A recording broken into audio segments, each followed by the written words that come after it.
मैं Milad Ali Khan son of late prince Imdad Jahan बहादुर का बेटा बोल रहा हूँ कि आज जो सो 10वीं मुहर्रम है और रौनक यार ख़ान जो हम लोग जो एक्सेप्ट किए हैं वो 9th निज़ाम कि आज आसिफ जाही डायनेस्टी के कि आज जो सो चार मीनार के पास से वो धट्टी चढ़ाएंगे और जो सो फ्यूचर में हम चाह रहे हैं कि जो सो रौनक यार ख़ान को ही हमारा फैमिली का काफ़ी सपोर्ट मिला है और हम लोग सबसे ये गुजारिश करेंगे कि हम रौनक यार ख़ान को 9th निज़ाम हम एक्सेप्ट कर रहे हैं राइट जो और अजमत जा और जो सो अलेक्जेंडर जो भी है आज़म जाही हो हमको देखिए वो अगर फैमिली के होते तो एक आध बार तो मिलते सुने आप कि कभी हमारे से इंट्रोडक्शन नहीं हुआ ना हमारे से मिले ना फैमिली बोल के पूछे क्योंकि रौनक यार ख़ान भी जो सो हमारे फैमिली को अटैच है जो सो आप भी जो सो 6 निज़ाम से आते हैं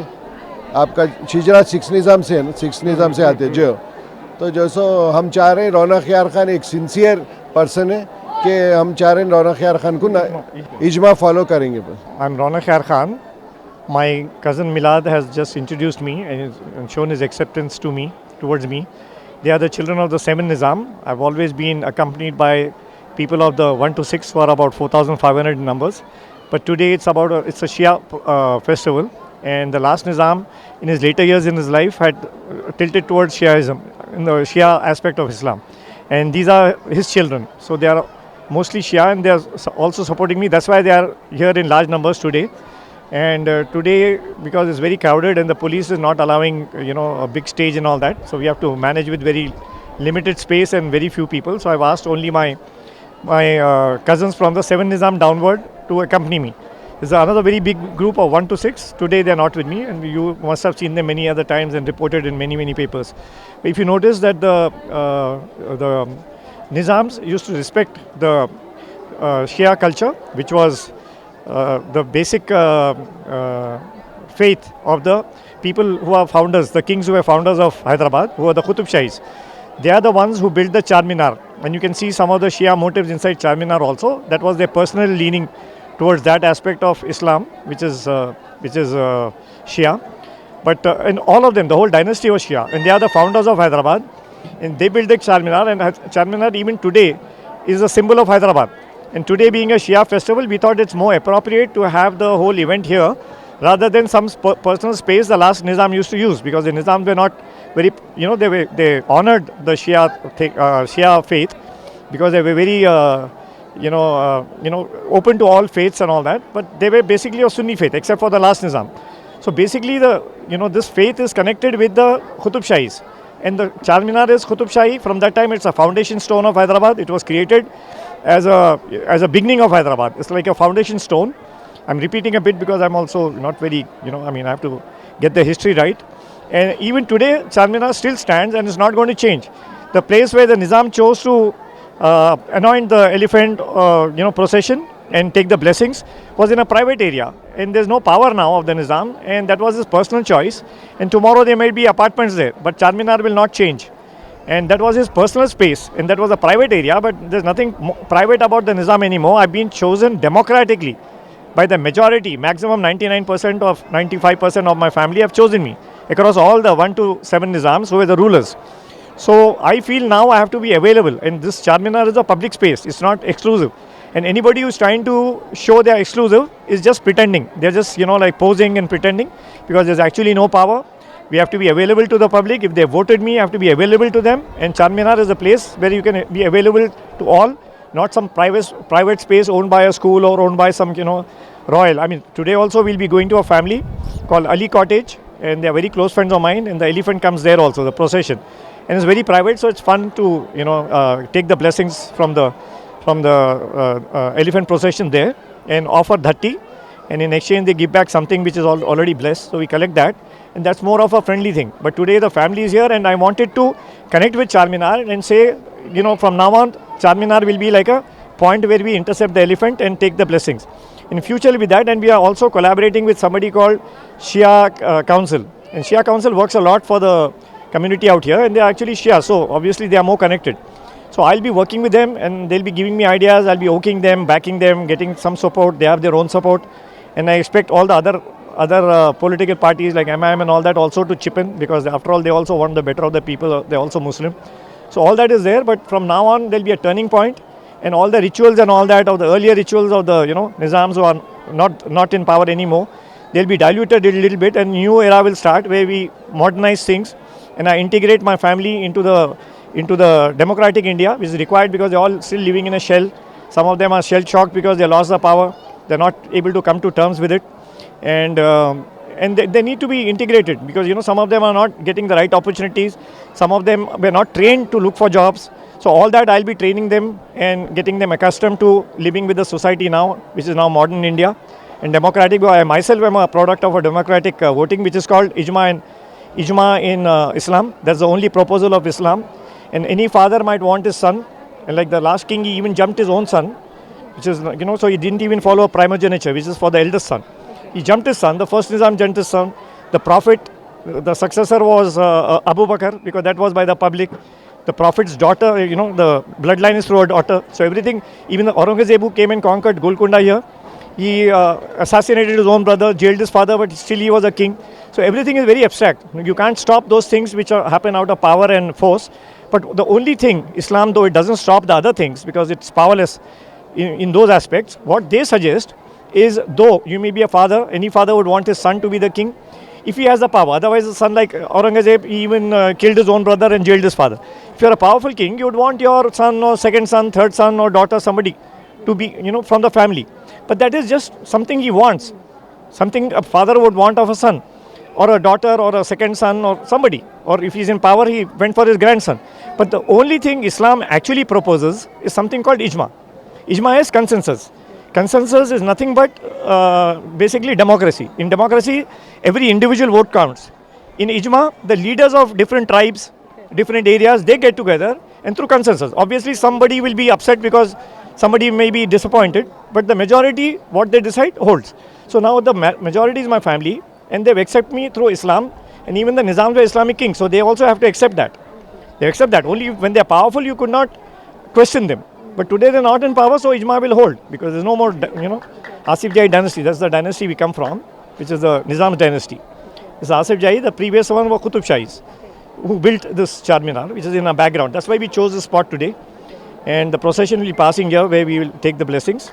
And every year we'll be finding a better spot.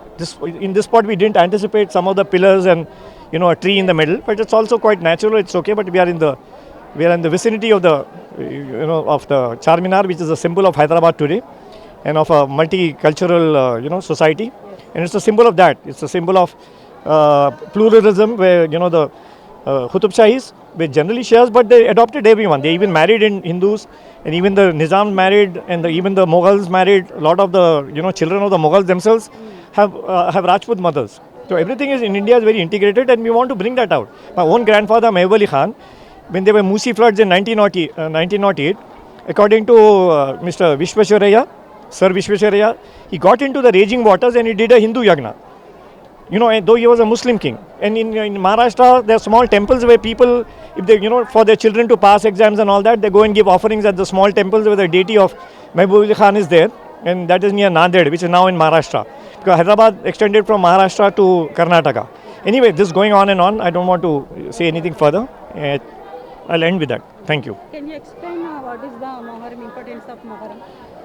Importance of Muharram, yeah, that's a basic thing we may miss, because this is a shahadat. Shahadat is assassination in a warlike situation of the Prophet's grandchild, who was Hussein, and so he was brutally killed. He was made to literally seek for water. I mean, get desperate and die of thirst and all that. The children were dying. So they're desperate enough to face huge armies just to try and get the water. They died in the bargains. They were literally tortured. So in memory of that, we commemorate, don't commemorate, we remember that incident and mourn it every year.